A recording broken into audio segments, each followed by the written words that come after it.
Diqqat aholiga tezkor xabar. O'zbekistonda 30-mart kuni kutilayotgan ob-havo prognozi e'lon qilindi. Barcha xabardor bo'lsin. Assalomu alaykum aziz tomoshabinlar, kanalimizga xush kelibsiz. Eng so'nggi va rasmiy xabarlardan birinchilardan bo'lib xabardor bo'lishni istasangiz, ushbu videorolik ostidagi like tugmachasini bosib kanalimizga obuna bo'ling. Barchangizdan Alloh taolo rozi bo'lsin. Diqqat qiling. Toshkent shahrida havo o'zgaruvchan bo'ladi. Kechga tomon biroz yomg'ir yog'ishi momaqaldiroq bo'lishi mumkin. Shamol g'arbdan 3-8 metr/sekund tezlikda esadi. Harorat kechasi 13-15 daraja iliq, kunduzi 22-24 daraja iliq bo'ladi. Qoraqalpog'iston Respublikasi va Xorazm viloyatida havo o'zgaruvchan bo'ladi. Ayrim joylarda qisqa muddatli yomg'ir yog'adi, momaqaldiroq bo'ladi. Ba'zi joylarda tuman tushishi mumkin.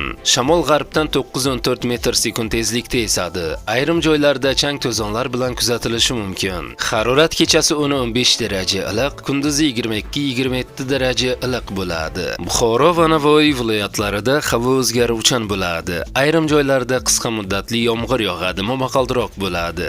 Ba'zi joylarda tuman tushishi mumkin. Shamol g'arbdan 9-14 metr/sekund tezlikda esadi. Ayrim joylarda chang to'zonlar bilan kuzatilishi mumkin. Harorat kechasi 12-17 daraja iliq, kunduzi 24-29 daraja iliq bo'ladi. Toshkent, Sirdaryo, Jizzax va Samarqand viloyatlarida havo o'zgaruvchan bo'ladi. Ayrim joylarda qisqa muddatli yomg'ir yog'adi, momaqaldiroq bo'ladi. Harorat kechasi 12-17 daraja iliq, kunduzi 20-25 daraja iliq bo'ladi. Qashqadaryo va Surxondaryo viloyatlarida havo o'zgaruvchan bo'ladi. Ayrim joylarda qisqa muddatli yomg'ir yog'adi, momaqaldiroq bo'ladi. Harorat kechasi 12-17 daraja iliq, kunduzi 22-27 daraja iliq bo'ladi. Andijon, Namangan va Farg'ona viloyatlarida havo o'zgaruvchan bo'ladi. Yog'ingarchilik kutilmaydi. Ba'zi joylarda tuman tushishi mumkin. Harorat kechasi 12-17 daraja iliq, kunduzi 20-25 daraja iliq bo'ladi. Respublikaning tog' oldi va tog'li hududlarida esa havo o'zgaruvchan bo'ladi. Ba'zi joylarda yomg'ir yog'adi, momaqaldiroq bo'lishi mumkin. Sel suv toshqin hodisalari yuzaga kelishi mumkin.